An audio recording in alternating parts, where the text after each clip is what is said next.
Nobody talks about what happens when a god realizes they're just middle management for beings who treat planets like filing cabinets.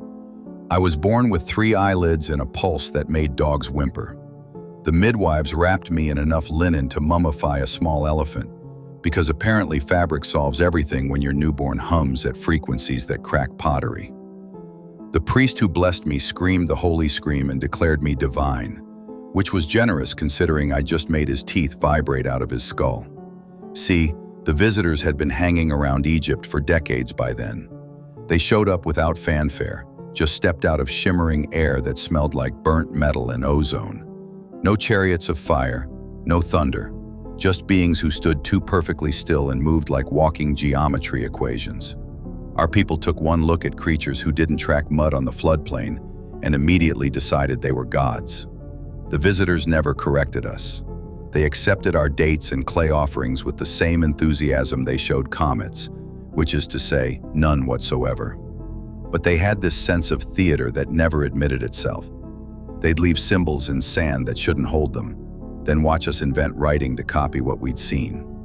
My mother was a queen, and she met one of them in a chamber designed never to echo. They talked in static electricity and scents that made her hair stand on end. 9 months later, here I was, counting on fingers that moved independently and tracking stars through solid stone ceilings. I learned regular pharaoh things during the day, boring throne etiquette and how to look benevolently contemptuous at supplicants. But after sunset, in chambers that smelled like copper and infinity, the visitors taught me the real curriculum.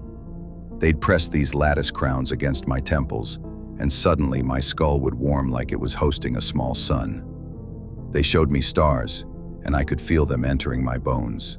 We built pyramids where they tapped the ground, though pyramid is just the word we use because the real name is a chord you hear in your bloodstream. Those weren't tombs, they were instruments. Death borrowed them later when the opera was on tour. The weirdest part? Being half alien royalty mostly involved grain tall,